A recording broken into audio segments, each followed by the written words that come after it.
Pada pertemuan pertama, kita akan membahas tentang keberagaman budaya bangsaku.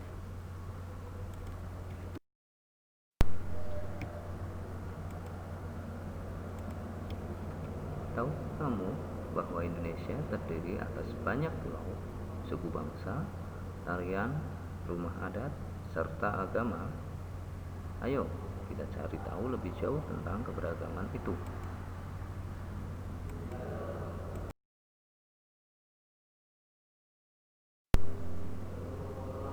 Di sini ada teks bacaan. Coba adik-adik perhatikan.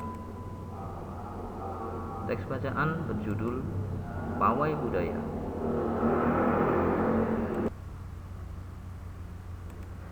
Pawai budaya sangat menarik bagi warga kampung Babakan. Pawai ini selalu menampilkan keberagaman budaya Indonesia. Udin dan teman-teman tidak pernah bosan menanti rombongan pawai lewat. Tahun ini mereka datang ke alun-alun untuk melihat pawai tersebut. Kakek Udin pun terlihat sangat sabar menanti. Terdengar suara gendang yang menandakan rombongan pawai semakin dekat. Di barisan pawai terdepan terlihat rombongan dari Maluku. Rombongan laki-laki mengenakan kemeja putih, jas merah, dan topi tinggi dengan hiasan keemasan. Rombongan perempuan mengenakan baju cele. Baju ini terdiri dari atasan putih berlengan panjang serta rok lebar merah. Langkah mereka diiringi oleh suara tifa, alat musik dari Maluku. Bunyinya seperti gendang, namun bentuknya lebih ramping dan panjang. Budaya Maluku sangat unik dan menarik.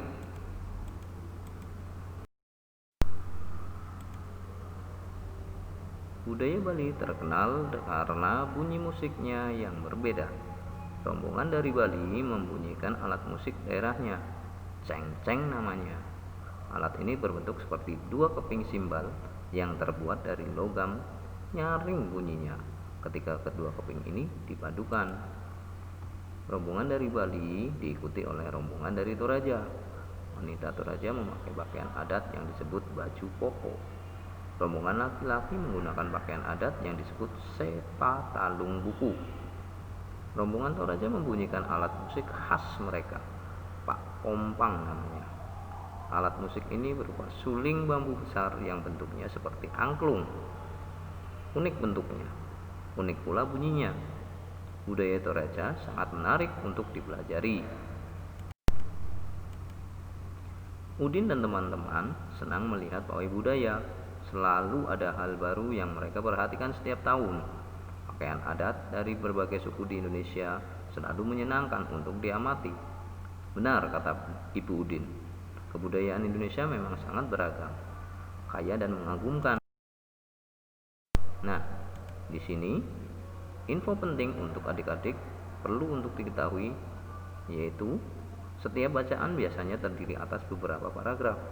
Setiap paragraf memiliki gagasan pokok yang didukung oleh gagasan pendukung.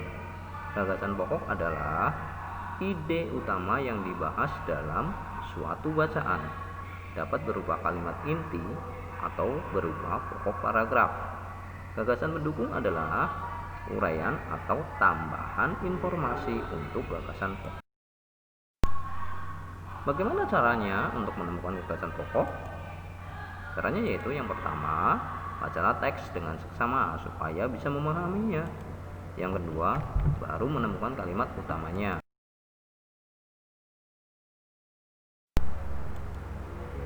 Contoh untuk paragraf 1 dalam teks bacaan Pawai Budaya. Paragraf 1, pada kalimat pertama, pawai budaya sangat menarik bagi warga kampung Babakan. Kalimat kedua, pawai ini selalu menampilkan keberagaman budaya Indonesia. Kalimat ketiga, Udin dan teman-teman tidak pernah bosan menanti rombongan pawai lewat. Kalimat keempat, tahun ini mereka datang ke alun-alun untuk melihat pawai tersebut. Kalimat kelima, kakek Udin pun terlihat sabar menanti. Kalimat keenam, terdengar suara gendang yang menandakan rombongan pawai semakin dekat. Nah, di sini pada kalimat pertama itu disebut gagasan pokok karena gagasan pokok ini merupakan inti dari satu paragraf tersebut. dan kalimat 2, 3, 4, 5, 6 itu sebagai gagasan pendukung. Nah, untuk selanjutnya temukan gagasan pokok dan gagasan pendukung dari bacaan tadi. Jadi adik-adik perlu menemukan gagasan pokok dan juga gagasan pendukung dari bacaan tadi yang belum, yaitu pada paragraf 2, 3, 4, dan 5. Negara Indonesia kaya akan budaya yang sudah kita ketahui. Nah, adik-adik, bertanyalah kepada temanmu untuk mencari informasi tentang keberagaman suku bangsa di kelasmu atau lebih luasnya di negara kita. Contoh pada tabel di bawah ini. Bagaimana sikap yang harus kalian tunjukkan terhadap perbedaan yang ada? Yang pertama, menghormati orang lain yang berbeda suku bangsa, budaya, dan agama. Yang kedua, berteman dengan siapa saja atau tidak memilih teman. Yang ketiga, mempelajari budaya daerah lain. Yang keempat, tidak mencela budaya daerah lain. Dan yang kelima, mempersilahkan teman untuk beri. Selain kaya akan budaya, agama, suku bangsa, dan makanan khas daerah, bangsa Indonesia juga kaya akan jenis alat musik. Contohnya yang pertama, angklung. Angklung itu berasal dari Jawa Barat. Cara memainkannya yaitu dengan cara digoyangkan.